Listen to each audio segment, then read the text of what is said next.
can squeeze it, and it'll be boiling hot, the onion, but the hot juice will go into the cold spoon, and that'll get it just the right temperature, and you can put those few drops in the ear. You could reach for painkillers, but what if I told you there's a natural way, a remedy so simple yet powerful that it's been used for centuries? Barbara O'Neill has spent years teaching people how to heal naturally, and today we'll explore one of her most trusted remedies, a simple, effective solution hidden in your kitchen. Stay with me, because in just a moment, you'll learn how to ease ear pain naturally without harmful side effects. There are some simple things that you can do to bring relief, but not only bring relief, also to boost healing in the body. So we're going to look at a whole lot of little things here, and I have a table full of goodies here. The first one we're going to look at is the humble onions. They sit quietly in your kitchen, often overlooked, just another ingredient in your meals. But did you know this humble vegetable holds powerful healing properties, especially for earaches? Barbara O'Neill has long emphasized nature's simple remedies, and onions are one of the most underrated healers. They're packed with natural antibacterial and anti-inflammatory compounds, making them an excellent remedy for ear infections and pain relief. So how do you use onions for earaches?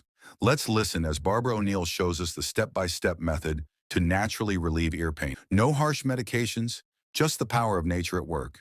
Mother do when you had an earache. She said Mum would steam up an onion on the stove.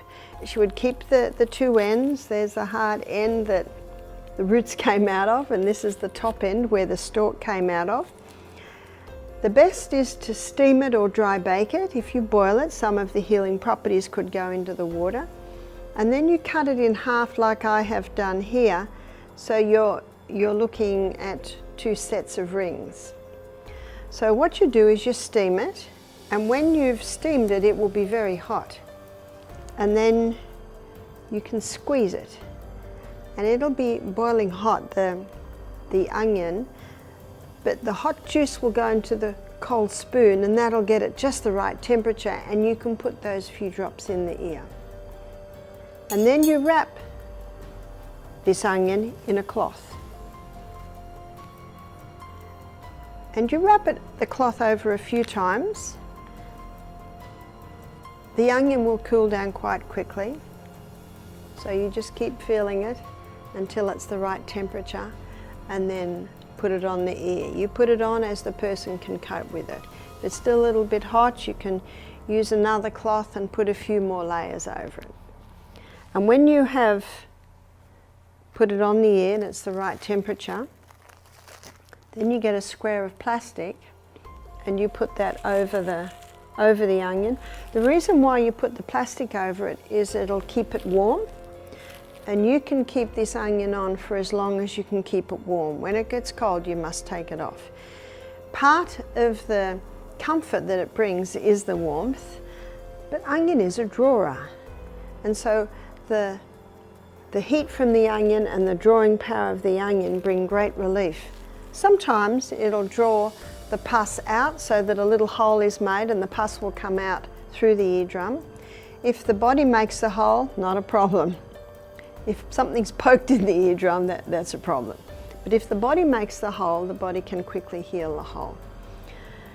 Sometimes you may need to apply the onion poultice a couple of times. Sometimes once is enough. So why do earaches even happen? One minute your ears feel fine, and the next, boom, sharp pain, pressure, or that annoying clogged feeling. The most common cause? Infections. When bacteria or viruses sneak in, they trigger swelling and fluid buildup, creating pressure inside your ear. And that pressure is what causes the pain. But that's not the only reason. Sinus congestion from a cold or allergies can block your ears. Wax buildup acts like a plug, trapping pressure inside. And sometimes it's just inflammation from too much sugar or dairy, something Barbara O'Neill often warns about. One must also look at the cause. What was the cause? Well, I discovered that my children were teething, and sometimes the teething can cause the eustachian tubes to be a little blocked. I didn't notice with any of my other children, but by the time my other children came along, we had stopped having dairy products in our diet.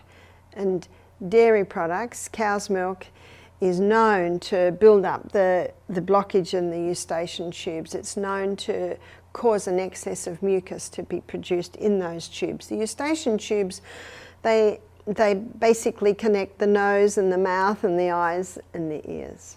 Ear pain isn't just uncomfortable. It's your body sending a message that something is off. And instead of reaching for quick fixes, why not listen to it? Barbara O'Neill teaches us that the body isn't broken. It's healing. And when you give it the right support, like the natural power of onions, garlic oil, and a clean, nourishing diet, it knows exactly what to do. If this resonated with you, don't keep it to yourself. Share it with someone who needs relief. And let's keep spreading the wisdom of natural healing. And if you want to learn more, stay with us, because in the next video, we uncover even more ways to heal the way nature intended.